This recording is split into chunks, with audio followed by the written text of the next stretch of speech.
I say I'm doing okay because it's easier to say than to say how I'm really feeling. I am not okay. It's tough to say, which is why I don't say it. At least not out loud. I got close to saying it on a previous video but felt it would be too heavy to talk about. I'm still adjusting from the move out of the apartment, spending the holidays in the middle of nowhere, and then the move into the new place, along with almost dying along the way. My girlfriend said she knew we'd get out of there alive, and I guess I believe her. But I definitely felt like I was going to die. Tunnel vision, slow motion, and everything. It was a scary night the first night we got to our new place. I got the shakes going to bed, those sort of anxiety adrenaline shakes. I still wake up in the middle of the night with the shakes sometimes. It's a mix of whiplash from a move which took fewer than 3 days, and whiplash from blowing out a tire on the interstate. We need to talk about Wednesday. It's the reason I couldn't write. I got constipated with emotions that just stewed in my body with no outlet that seemed appropriate. Filmmaking feels contrived, journaling feels static, poetry feels impossible. We all know what happened that Wednesday. White supremacists and insurrectionists laid siege on the Capitol building in opposition of the results of a fair and validated election. Convened by the president, and subsequently riled by him and his aides, the likes of his son Donald Trump Jr., Senator Ted Cruz, and Rudy Giuliani, preaching, "We will march down to the Capitol building, stand up and fight, and let's have trial by combat." The angry mob stormed the Capitol building in an embarrassing and failed display of unhinged violence. When Black Lives Matter protested in D.C. over the summer, the National Guard barricaded the Capitol building. When a mob approached in support of the president on that Wednesday, Capitol Police welcomed them in. Some took selfies with the mob. One police officer, Eugene Goodman, led a crowd away from the Senate chamber and toward a foyer where he called for backup. One police officer was beaten to death by a supposedly pro-life, all lives matter, back the blue crowd. He was beaten with rods, crutches, fists, kicks, and while he lay unconscious, he was bludgeoned over the head with an American flag. All while the crowd chanted USA and sang the Star-Spangled Banner. Outside the Capitol, terrorists put up a noose to send a threat to the lawmakers inside. Inside the Capitol, one terrorist brandished zip cuffs meant for taking hostages. Another broke into Speaker Nancy Pelosi's office and kicked his feet up on her desk. He stole some papers and tossed his American flag on a tribute to the late, great John Lewis, as if both the flag and Lewis were just an afterthought. Allegedly, one man had plans to kill Nancy Pelosi, but he got stuck in traffic. Others breached through into the chamber. One guy was dressed as a buffalo.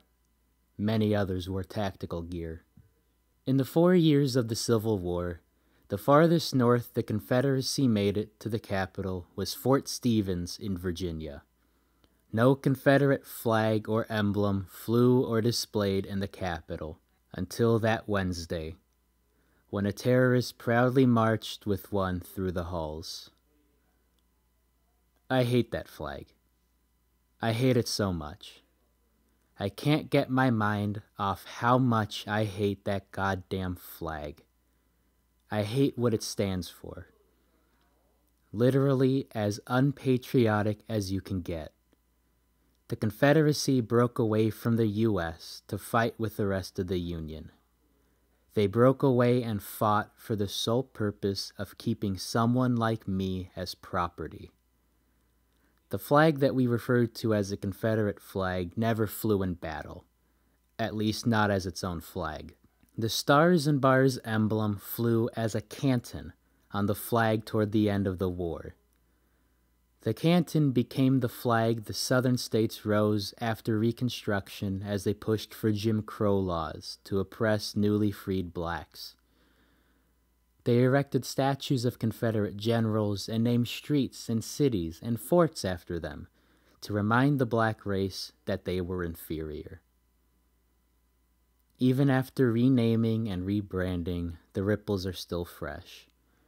The American prison complex, redlining between inner cities and suburbs, over-policing, police brutality, and the war on drugs all do their part in ensuring white supremacy. In the days following the insurrection, one phrase trended above all. If this were a black or brown mob. Because we all know that the answer would end in more death by police. I'm upset, and above all, angry. Anger to the point that I become numb, frozen.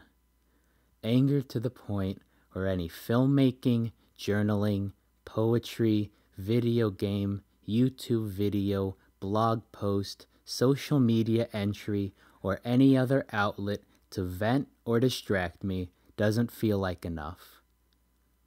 I'm angry at how police let domestic terrorists into the Capitol building and kicked them out without many arrests.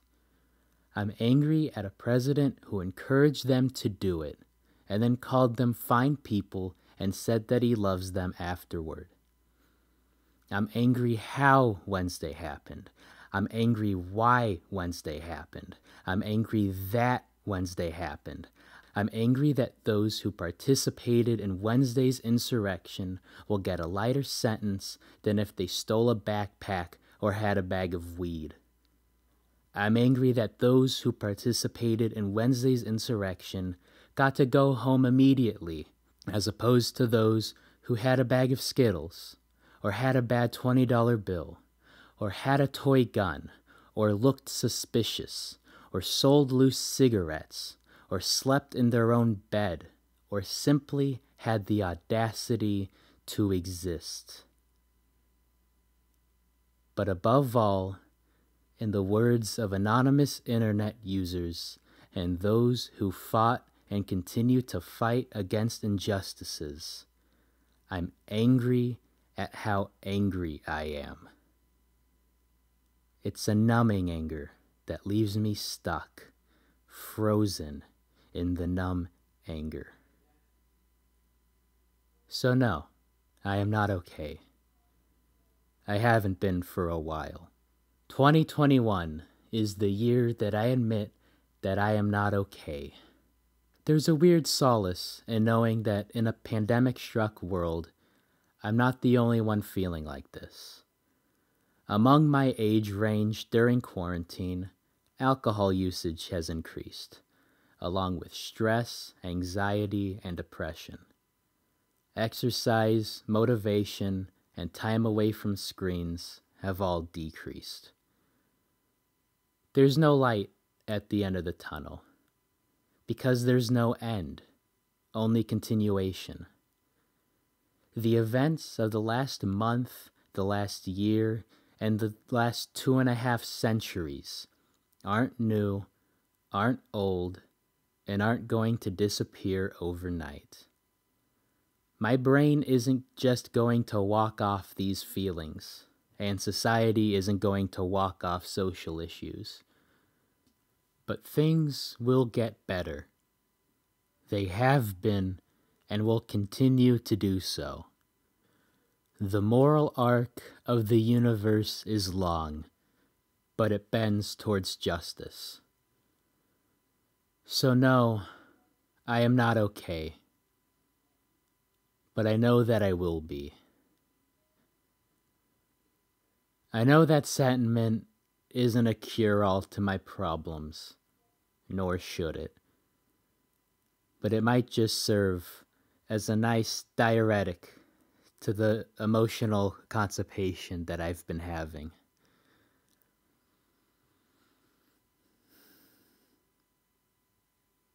And that's it.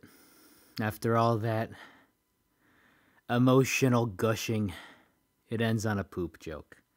I really didn't want it to end on a poop joke, but I feel like that's the only way this could end, you know.